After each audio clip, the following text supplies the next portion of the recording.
Salut à tous, on se retrouve pour l'épisode 1323 du Zap Image. On commence avec la soirée de Ligue des Champions hier et on revient directement avec l'incident qui s'est passé lors du match Paris Saint-Germain-Istanbul-Başakşehir. Donc le match a été interrompu à la 15e minute. Pourquoi? Donc ça fait la une aujourd'hui du journal Équipe. Donc en titre c'est marqué le ras, le bol, tout simplement. Donc les propos supposés racistes du quatrième arbitre à l'encontre de l'entraîneur adjoint de Başakşehir ont provoqué la colère des deux équipes qui ont quitté le terrain. Donc on va revenir sur les faits hier. Donc match interrompu entre Paris et Başakşehir. Un membre du staff de Başakşehir est expulsé. Il affirme que le quatrième arbitre de la rencontre l'a insulté de négro. Donc incroyable ce qui s'est passé hier. Donc un adjoint de l'entraîneur de l'Istanbul Başakşehir est exclu et se plaint d'avoir été insulté de négro par le quatrième arbitre de la rencontre. C'est surréaliste ce qui s'est passé hier. Donc Dembaba, un joueur de Istanbul Başakşehir au quatrième arbitre, l'arbitre raciste, il a dit: pourquoi tu dis Vis Black Guy, donc en gros ce gars noir, pour parler d'un joueur noir alors que tu dis ce gars en parlant d'un joueur blanc. Un grand respect à Dembaba qui a osé prendre la parole et a même demandé l'arrêt du match en ordonnant aux joueurs de rentrer au vestiaire. Et après le match a été interrompu, ça c'est une belle image même pour le football, c'est que tout le monde était solidaire de l'entraîneur adjoint de Başakşehir, de Dembaba par rapport à cet arbitre raciste. Donc tout le monde est parti au vestiaire parce que c'est inadmissible les propos qu'a dit l'arbitre de la rencontre, enfin le quatrième arbitre bien sûr. Donc les Parisiens comme Neymar, Kimpembe et Marquinhos en étaient d'accord avec Dembaba. Donc bravo à l'attaquant sénégalais pour son initiative pour faire bouger les choses. Sans lui, on n'aurait sans doute pas arrêté le match. Donc du coup, le match a été arrêté, le match a été interrompu. Ce match de Ligue des Champions, c'est quand même la première fois de l'histoire qu'un match est arrêté en Ligue des Champions pour des propos racistes. Donc peut-être les gars, ça va faire bouger les choses parce qu'on sait que ces dernières années, il y a beaucoup de problèmes avec le raciste, avec le football. Donc j'espère que là, ça va changer les choses. Donc on revient sur l'attaquant sénégalais Dembaba, qui a été un grand monsieur hier. Donc sa carte fut a augmenté de 9000 crédits sur FIFA 21. Sa prise de parole ce soir au racisme a fait vibrer la communauté FIFA. Donc c'est pour ça qu'il y en a beaucoup qui ont voulu lui rendre hommage et qui ont acheté sa carte fut bien sûr par rapport à ce qu'il a dit au quatrième arbitre. Il l'a remis en place et ça c'est vraiment une très belle chose de Dembaba. Donc il avait déjà parlé du racisme en 2019. Il a dit: le racisme est la raison pour laquelle j'ai décidé de ne pas jouer en Italie lorsque je n'avais la possibilité. À ce stade, j'espère que tous les joueurs noirs vont quitter ce championnat. Donc il avait dit ses propos par rapport à Lukaku qui avait été victime de cris de singe en Italie. Donc Dembaba avait fait ses déclarations après les insultes racistes qu'avait reçu Romelu Lukaku en septembre 2019. Donc c'est pour ça que Dembaba n'a jamais évolué en Italie, parce qu'il dit que dans ce championnat il y a beaucoup de supporters, beaucoup d'hooligans qui sont un peu portés vers le racisme. Donc c'est pour ça qu'il a voulu jamais évoluer dans ce championnat italien. Donc on revient bien sûr sur cet incident hier. Donc tout le monde était solidaire de l'entraîneur de Istanbul Başakşehir et surtout les deux grandes stars du Paris Saint-Germain, que ce soit Neymar et Kylian Mbappé. Eux direct ils sont rentrés au vestiaire, ils voulaient plus du tout reprendre le match. Donc regardez Neymar ce qu'il a mis sur son Twitter à la fin du match, donc Black Lives Matter, et même Kylian Mbappé sur son Twitter à la fin du match il a dit dire non au racisme. Webo, donc l'entraîneur adjoint de Başakşehir qui a été victime des propos du quatrième arbitre, il a dit: nous sommes avec vous. Voilà, donc la belle déclaration de Mbappé. La même chose, Kimpembe sur Instagram: no to racisme, bien sûr. Ça doit être interdit les gars dans le football. J'espère que ça va évoluer dans les prochaines années. Et même le Twitter de Istanbul Başakşehir, les gars, no to racisme. Donc ça fait une onde de choc partout en Europe. On peut voir par exemple la une de la presse sportive turque: honte sur la Ligue des Champions. Et en Espagne: stop au racisme. Donc l'UEFA a réagi bien sûr. Donc l'UEFA est consciente de l'incident qui a eu lieu ce soir en Ligue des Champions lors du match PSG Istanbul. Elle mène une enquête approfondie. Le racisme et les discriminations sous toutes leurs formes n'ont pas de place dans le football. Donc du coup ils ont pris une décision, l'UEFA. Donc déjà la rencontre est reportée à ce soir 18h55. Vous savez qu'il y a déjà deux matchs à 18h55 et du coup le PSG jouera contre cette équipe de Istanbul ce soir à 18h55. Je ne sais pas si le match recommencera à 0 parce qu'il y avait 0-0 au bout de la 15e minute ou ça reprendra à la 15e minute, ça je sais pas, mais voilà, le match aura bien lieu ce soir et surtout l'intégralité du corps arbitral sera changée ce soir pour Istanbul Başakşehir. Donc les 4 arbitres, donc l'arbitre central, les 2 arbitres de touche et surtout le 4e arbitre, donc lui je pense qu'il sera banni du football, ne seront pas là. Donc le match sera arbitré par le néerlandais Danny Maakelier. Donc les arbitres hier, c'est des arbitres roumains. Donc voilà les gars, les dernières infos sur ce match. Ensuite les gars, on revient au football parce qu'on se serait bien passé de ce qui s'est passé hier du côté du Paris Saint-Germain. On va parler de l'autre match qu'il y avait dans le groupe. Leipzig contre l'équipe de Manchester United, et Leipzig s'est imposé 3-2 contre les Red Devils. Il y avait quand même 3-0 à la 20e minute. Donc Manchester est revenu en fin de match, mais ils n'ont pas réussi à faire le retard. Donc du coup Leipzig les gars retourne complètement le groupe en s'imposant, et surtout ils éliminent l'équipe de Manchester. Donc le RB Leipzig est qualifié pour les huitièmes de finale, et Manchester United, c'est officiel, du coup jouera l'Europa League. N'oubliez pas que Manchester United cette saison Ligue des Champions, premier match une victoire du côté du Parc des Princes, deuxième match un 5-0 contre l'équipe du RB Leipzig, donc 2 matchs 2 victoires, donc c'était très bien parti pour se qualifier, et du coup il termine à la 3e position cette équipe des Red Devils. Et du coup, ce qui veut dire c'est que le Paris Saint-Germain est officiellement qualifié pour les huitièmes de finale sans même jouer le match de ce soir. Donc les 4 figures pour le Paris Saint-Germain. Donc grâce à sa victoire, Leipzig est provisoirement premier. Manchester est reversé en Europa League. Le PSG est officiellement qualifié. Donc le PSG sera premier en cas de victoire ce soir. Et s'ils font match nul ou défaite, ils termineront deuxième du groupe. Et pour finir avec le Paris Saint-Germain, n'oubliez pas que Neymar, Verratti et Paredes, donc 3 joueurs qui étaient titulaires hier, donc ils seront titulaires bien sûr ce soir à 19h, sont sous la menace d'une suspension pour un potentiel 8e de finale s'ils reçoivent un carton jaune ce soir. Donc attention à ces 3 joueurs, il faut prendre absolument aucun carton, sinon ils louperont le 8e de finale. Allez, ensuite on va parler de l'autre équipe française engagée en Ligue des Champions qui jouait hier. C'est l'équipe de Rennes qui recevait l'équipe de Séville, et nouvelle défaite du Stade Rennais en Ligue des Champions. Cette fois-ci, ils se sont inclinés 3-1 contre l'équipe espagnole. Donc actuellement, c'est une catastrophe. Rennes, si on regarde les derniers résultats, sur les 11 derniers matchs, c'est 9 défaites comme pour le Stade Rennais. Donc Rennes, du coup, termine sa campagne européenne sans avoir remporté un match. Donc juste un match nul, sinon que des défaites pour le Stade Rennais, seulement un point pris. Donc le Stade Rennais a réalisé le 4e pire résultat de l'histoire d'un club français en LDC. Un seul point en phase de groupe, seul le LOSC 1, l'AS Monaco 1 et l'Olympique de Marseille 0 ont fait pire que la saison actuelle de Rennes en LDC.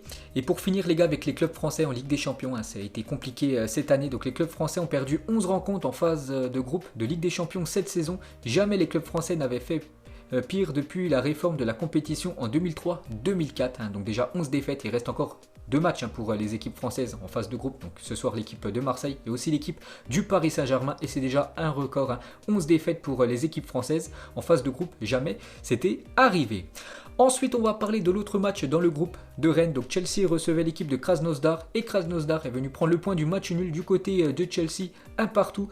Donc du coup, Chelsea termine en première position. On va parler du Borussia Dortmund qui se déplaçait du côté du Zénith, et victoire du Borussia Dortmund 2-1. On peut voir les buteurs. Donc du coup, le BVB termine en tête de son groupe. Il y a un événement, les gars, lors de ce match de Dortmund. Donc record à l'âge de 16 ans et 18 jours, Youssoufa Moukoko devient le plus jeune joueur à jouer un match de Ligue des Champions. On avait déjà parlé de lui quand il avait été le plus jeune joueur à évoluer dans le championnat allemand. Cette fois-ci, c'est le plus jeune joueur à évoluer en Ligue des Champions, Youssoufa Moukoko, qui est rentré lors du match de LDC hier. Donc il devance Baba Yaro qui avait 16 ans et 87 jours. Donc lui, il a 16 ans et 18 jours. Donc félicitations à Youssoufa Moukoko, un futur crack du football. Et dans le même temps, il y avait un autre match très important entre la Lazio et l'équipe de Bruges. Un score final 2-2. Donc si la Lazio s'imposait ou faisait match nul, ils étaient qualifiés. Si c'était Bruges qui s'imposait, c'était Bruges qui filait en 8e de finale, du coup 2-2. Et la Lazio a eu très chaud. Pourtant Bruges, les gars, a joué une grande partie du match avec un joueur en moins, vu qu'ils ont pris un carton rouge.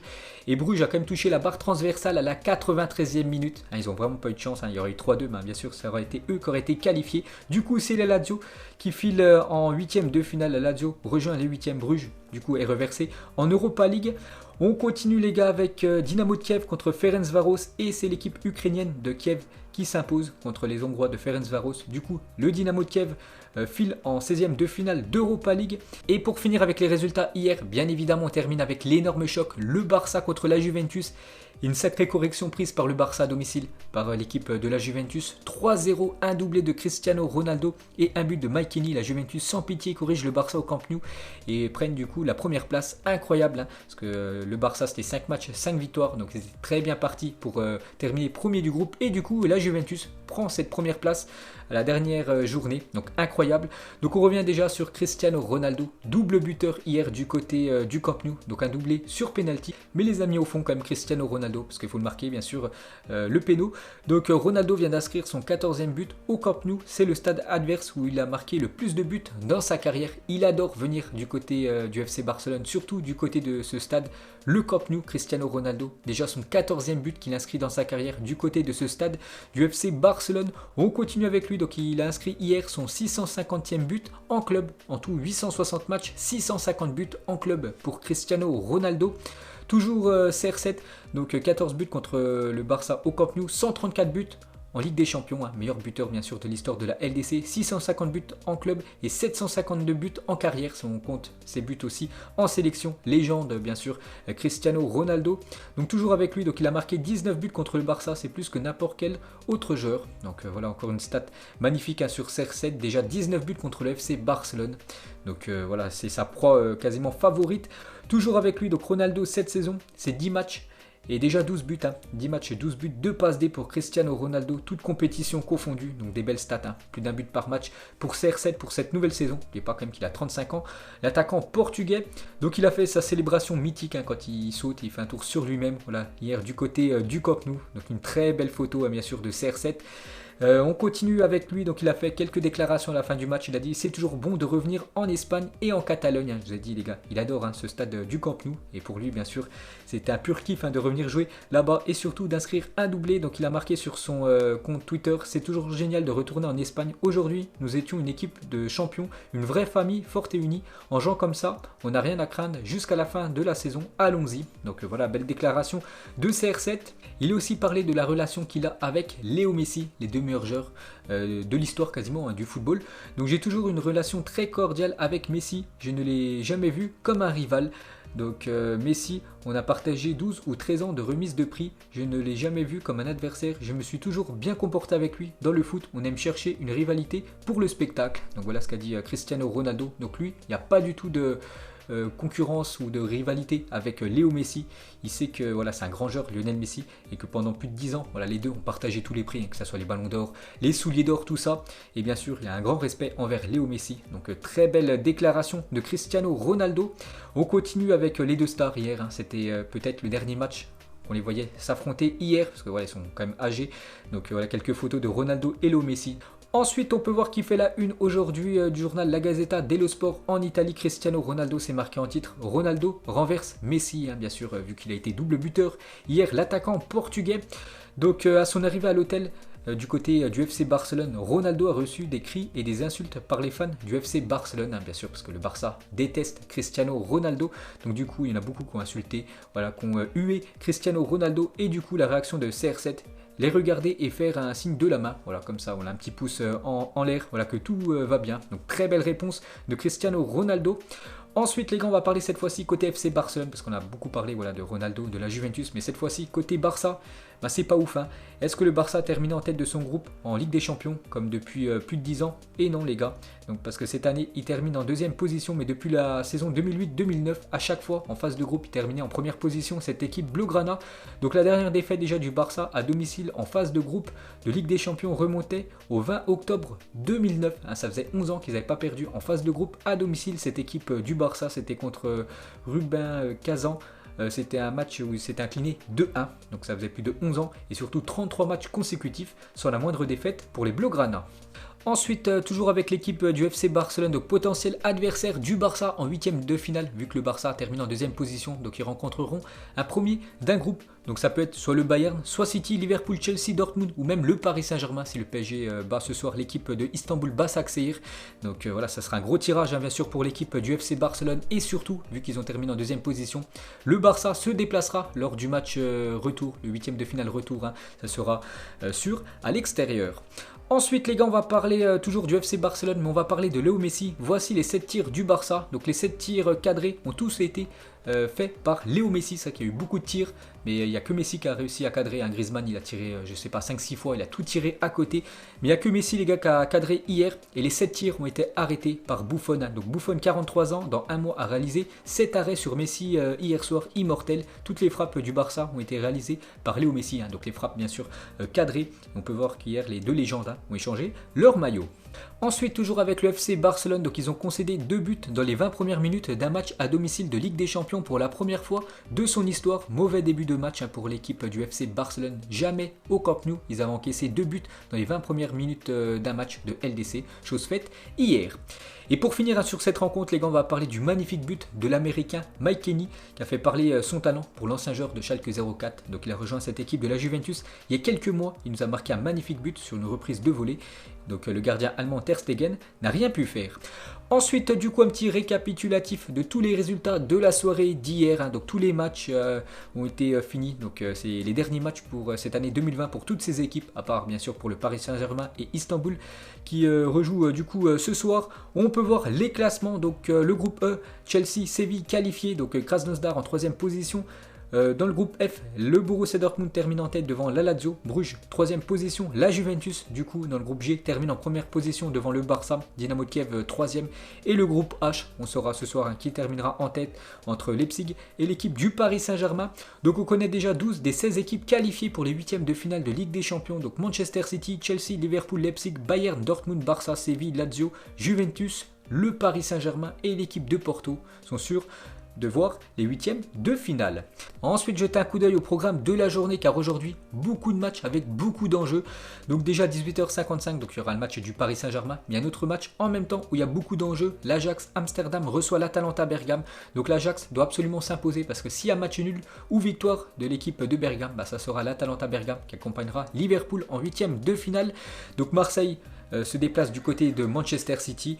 Il y a aussi un groupe où il y a beaucoup d'enjeux, le groupe du Real Madrid avec le Borussia Mönchengladbach, l'Inter et le Shakhtar. Il y a aussi l'Atlético Madrid, les gars, qui se déplace en Autriche ce soir du côté de Salzbourg. Donc si Salzbourg s'impose contre l'Atlético, ça sera Salzbourg qui ira en 8e de finale s'il y a match nul, ou victoire de l'Atlético, ça sera les Espagnols qui iront en 8e de finale. Donc beaucoup d'enjeux, les gars, sur cette journée de Ligue des Champions ce soir. Donc déjà on revient sur le match de Marseille. André Villas-Boas, il a dit à Manchester City, il y aura beaucoup de changements, mais l'équipe B de City est trop forte. On parle de Mahrez, Silva, Gundogan, Fernandinho, Ruben Dias, Garcia, Cancelo, toutes les options sont de top niveau. C'est vrai que ce soir il va faire énormément tourner Pep Guardiola parce que son équipe de City est sûre de terminer en première position et vu qu'il joue quasiment tous les 3 jours, donc il va laisser ses cadres au repos.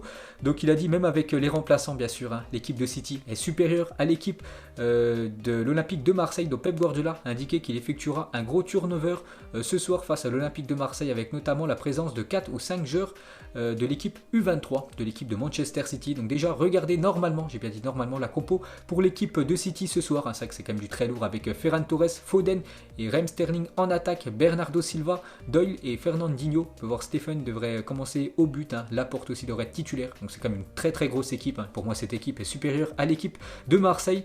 Et côté Olympique de Marseille, donc ça devrait être ça ce soir, la compo de départ. Ensuite, cette fois-ci, on va parler du Real Madrid qui joue son match le plus important cette saison ce soir contre les Allemands du Borussia Mönchengladbach. Donc la qualification ou la porte pour Zinedine Zidane. C'est vrai que tout va se jouer ce soir pour l'avenir de Zidane. Donc s'il se qualifie, il devrait certainement continuer à être l'entraîneur du Real Madrid. Mais ce soir, s'il s'incline, Zidane se fera certainement licencier. Donc Zinedine Zidane en conférence de presse hier. Donc il a dit, on ne pense qu'à aller au tour suivant, on n'envisage pas d'autres options, je ne pense pas à mon licenciement, je ferai mon travail bien sûr au maximum pour essayer d'amener cette équipe du Real Madrid le plus haut possible. Il a aussi dit c'est un match important et nous le savons, nous voulons remporter les 3 points et terminer premier du groupe, nous ne pensons qu'à ça, c'est une grande opportunité pour montrer ce que nous valons en tant qu'équipe. Donc ce soir, il le sait, Zinedine Zidane et tout Madrid le sait, que la victoire seul compte bien sûr, parce que s'il y a match nul ou défaite, ça sentirait très mauvais pour l'équipe du Real Madrid. Donc s'il y a victoire, ils sont sûrs de se qualifier en 8e de finale, donc ils ont leur destin entre leurs mains, tout simplement cette équipe merengue. Victoire obligatoire pour le Real Madrid ce soir. Donc Casemiro en conférence de presse avec Zidane hier, il a dit si nous ne sommes pas qualifiés en Ligue des Champions et nous jouons l'Europa League cette saison, je veux la gagner. Donc c'est un trophée qui n'a jamais été remporté par l'équipe du Real Madrid, parce que le Real Madrid abonné à la Ligue des Champions, mais pas trop à l'Europa League. Donc vraiment s'il venait en 3e position et venez à jouer l'Europa League. Donc l'objectif, ce serait de gagner cette compétition. Et du coup, on termine ce Zap Image avec le prono ce soir entre le Real Madrid et le Borussia Mönchengladbach. Mettez-moi tout ça en commentaire. Donc moi, je pars sur une victoire du Real Madrid. Donc je vais dire 2-1 pour l'équipe espagnole. Donc voilà les gars, la fin de ce Zap Image 1323. Donc si ça vous a plu, un petit like et on se retrouve demain pour le prochain épisode. Ciao à tous!